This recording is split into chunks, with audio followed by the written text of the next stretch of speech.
Hey guys, welcome to TechnoSavior. If you want to run Ubuntu terminal like this on Windows without using Putty or creating any other VMs, then stay till the end of this video. In Bug Bounty, often we feel the need to have a Linux system for installing basic hunting tools, but our habit for using Windows keeps us pulling back. Well, the issue is no more. Windows has introduced WSL2, also known as Windows Subsystem for Linux, in Windows 10. We just need to enable it by using WSL-install. Now for installing Ubuntu in Windows 10, we need to first of all go to Microsoft Store.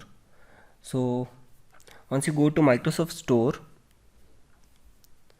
we need to search in the search bar Ubuntu.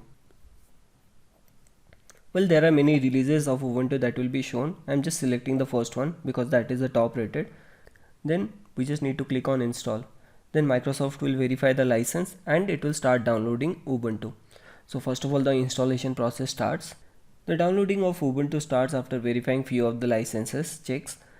Well, the download is quite fast. It also depends on your internet speed. The total file size is 400 some MB, but after the Ubuntu gets installed, we need to update it. That will again take some amount of MB plus the tools for bug bounty. Well, so once Ubuntu download is completed, you can click on the launch. The launch opens up a terminal. So let me first of all pin it to the taskbar so that I don't need to go again and again and search for it. So it's telling installing and this might take some time. So first of all it downloaded it. Now it is trying to install Ubuntu in our Linux subsystem. Well, so it's asking for a username. You can give any username. Since I'm a fan of Kali Linux, I have given the username as Kali and some password. So my Linux system is up and running inside the Windows. Well, the task is not over yet. We need to install the tools for bug bounty, and that's a very simple thing.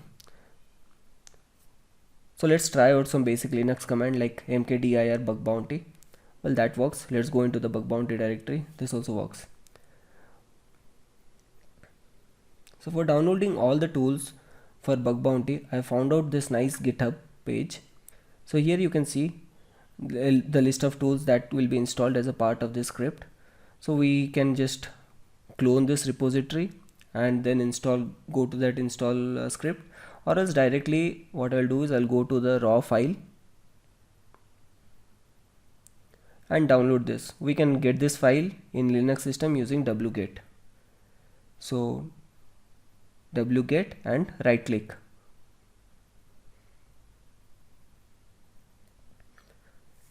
So it downloaded the file. Now the file is a plain file, so we need to give it permission like executable permission by giving chmod 777 and the file name. Well, the green color shows that it is executable. So /install.sh executes it. So the file initially will update your Ubuntu. So that is around 400 some MB again. Once that update is completed, it will start installing Go. So if you have Go already, then that's a good thing, or else again it will pause in between and ask you to install Go. If you see the file, if you come down, if you don't install Go and proceed, so it will abort the installation. Go is a very powerful language, so most of the bug bounty tools are now being rewritten, or any tool that is newly created is being created in Go language because of the concurrency nature. Anyways, it will take a lot of time, just sit back and relax. So here it is telling Go is not installed. Would you like to install it? So you need to press 1 so that it installs Go. So now it has started slowly pulling the bug bounty tools. As you can see, a lot of tools are getting pulled here. We'll see all the tools. So guys, I'll just skip to the end part because it doesn't make sense to show the entire installation process, because anyways the installation will take some time, and if you feel that it is kind of stuck somewhere, you can press the enter key. Sometimes the screen actually gets freezed, it doesn't show you the latest update. Hitting enter kind of refreshes the screen. But don't do Ctrl Z or Ctrl C, or else it will stop the script execution in between. After the installation is completed, it will show you all the list of tools that is installed.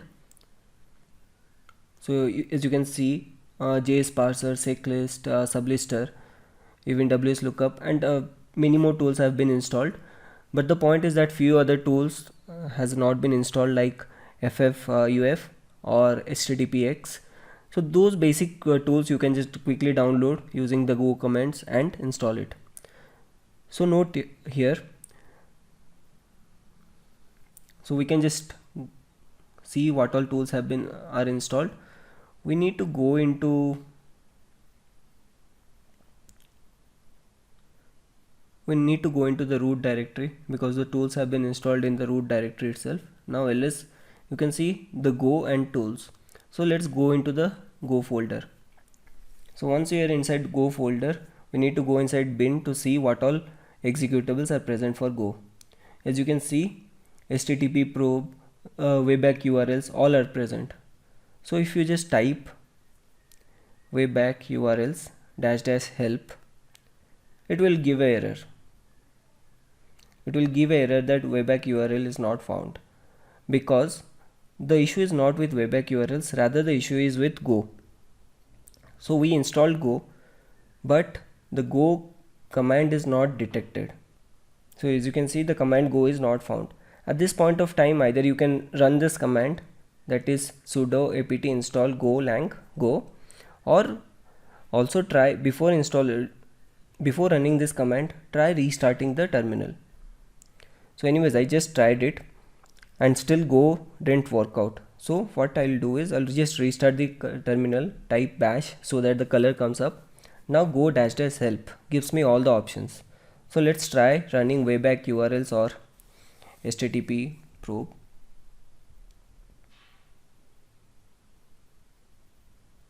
-- help. So now it starts giving you the options.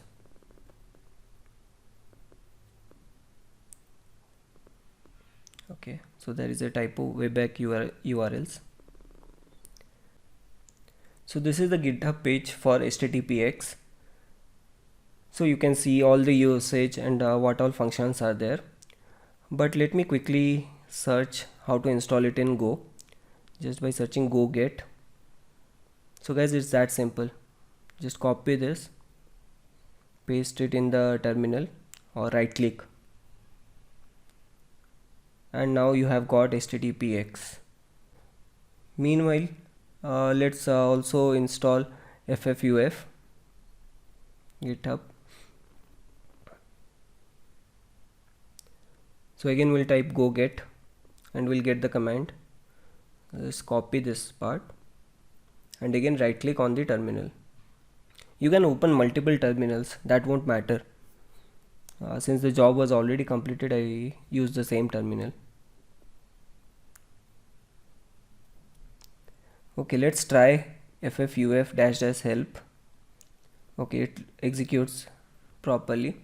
So this is how you can easily install the Go tools. And if we go inside the tools directory, we see a lot of other tools that can be used. So guys, within like 30 to 40 minutes, your bug bounty machine will be set up with all the basic tools that is required to get started with bug bounty hunting. So hopefully you will not wait for any Ubuntu or any VPS system and get started right away. Hopefully this video was helpful for you. For more such videos, do subscribe to our channel TechnoSavior. Thank you.